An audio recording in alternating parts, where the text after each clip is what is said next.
Samahan niyo nga pala kami mga mare na mag-deliver ng sopa. Alas 4 nga pala na madaling araw nang kami umalis sa bahay. Nang makarating nga kami sa unang customer, basang-basa nga si Daddy. Paano ba naman, umuulan na bago pa lang kami umalis sa bahay? Liwanag na nga pala nang makarating kami sa pangalawang customer. Naghahakot na nga pala si Daddy dyan, kaya naman ako'y nag-iintay. Pagka-deliver nga namin sa pangalawang customer, nagutom na si Daddy at nag-akit nga dito sa pares. Pagkakain nga namin dyan ay umalis na rin agad kami.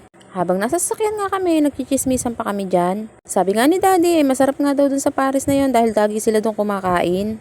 Nasa Dasmariñas, Cavite na nga pala kami, kaya naman habang nag-aantay ng customer, ako naman ay tamang kain. Naubos ko na nga pala yung maning bigay ng customer habang nag-aantay. Pagkarating nga namin dito sa ikatlong customer, ay hinakot na naman ni Daddy at sobrang layo nga daw. Inis na inis pa nga dyan si Daddy dahil sabi ng customer wala daw paparkingan doon, kaya naman ang layo ng pinarkingan niya. Pagkatapos nga namin mag-deliver, sabi ko nga kay Daddy ay ibili niya ako ng nagaraya sa Alphamart. Nung may nadaanan nga kaming Alphamart, agad na siyang bumaba at ayan nga binili niya sa akin. Inis na inis pa nga siya sa akin dyan dahil sabi niya ako ang bumaba pero ayoko. And finally nga, ito na nga yung last na customer. Kaya naman tuwan-tuwa na ako dahil alam ko na kung ano yung kasunod. And sa wakas nga, ito nga yung huling gustong-gusto kong ginagawa. Nag-drive-thru na kami para naman makakain na kami.